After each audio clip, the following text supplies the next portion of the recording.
તમારા માટે આવી ગઈ છે સરસ રોજગારીની તક।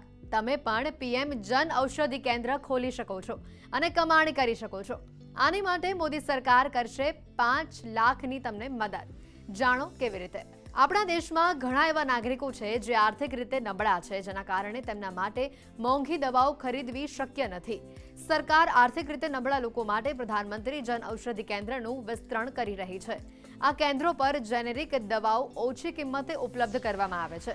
જો તમે પણ તમારો પોતાનો વ્યવસાય શરૂ કરવા માંગો છો તો તમે પ્રધાનમંત્રી જન ઔષધિ કેન્દ્ર ખોલવાનું વિચારી શકો છો।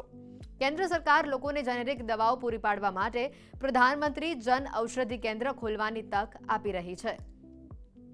ભારત સરકારની આ યોજના હેઠળ કોઈ પણ વ્યક્તિ પ્રધાનમંત્રી જન ઔષધિ કેન્દ્ર ખોલી શકે છે અને તેનાથી પ્રોફિટ તે કમાઈ શકે છે। સરકાર તેને 5 લાખ સુધીની મદદ કરશે।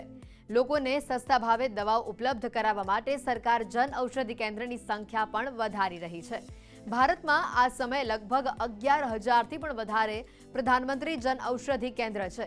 પ્રધાનમંત્રી જન ઔષધિ કેન્દ્ર ખોલવા માટે એક ફોર્મ ભરીને જમા કરાવવાનું હોય છે અને જેની ફી 5,000 રૂપિયા છે। સરકાર પ્રધાનમંત્રી જન ઔષધિ કેન્દ્ર ખોલવા માટે રકમ આપે છે અને એટલું જ નહીં, સ્પેશિયલ કેટેગરીમાં તો સરકાર ઇન્ફ્રાસ્ટ્રક્ચર ડેવલપ કરવા માટે પણ વધુ 2 લાખ રૂપિયાની મદદ કરે છે। જન ઔષધિ કેન્દ્ર ડી ફાર્મા અથવા બી ફાર્મા સર્ટિફિકેટ જરૂરી।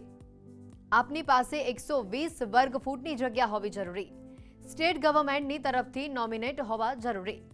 ફાર્માસિસ્ટ રજિસ્ટ્રેશન સર્ટિફિકેટ જરૂરી। સરકાર કેન્દ્ર ખોલવાની પરમિશન તેમને જ આપે છે જેમની પાસે ડી ફાર્મા અથવા બી ફાર્માનું સર્ટિફિકેટ છે।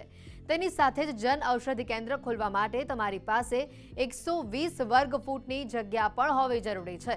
પ્રધાનમંત્રી જન ઔષધિ ખોલવા માટે 3 કેટેગરી નક્કી કરવામાં આવે છે।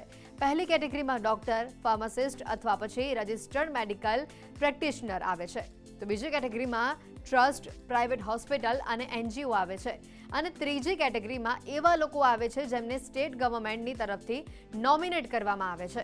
તમારે પ્રધાનમંત્રી જન ઔષધિ કેન્દ્ર ખોલવા માટે તેની ઓફિશિયલ વેબસાઇટ janaushadhi.gov.in ઉપર જઈને અપ્લાય કરવાનું રહેશે।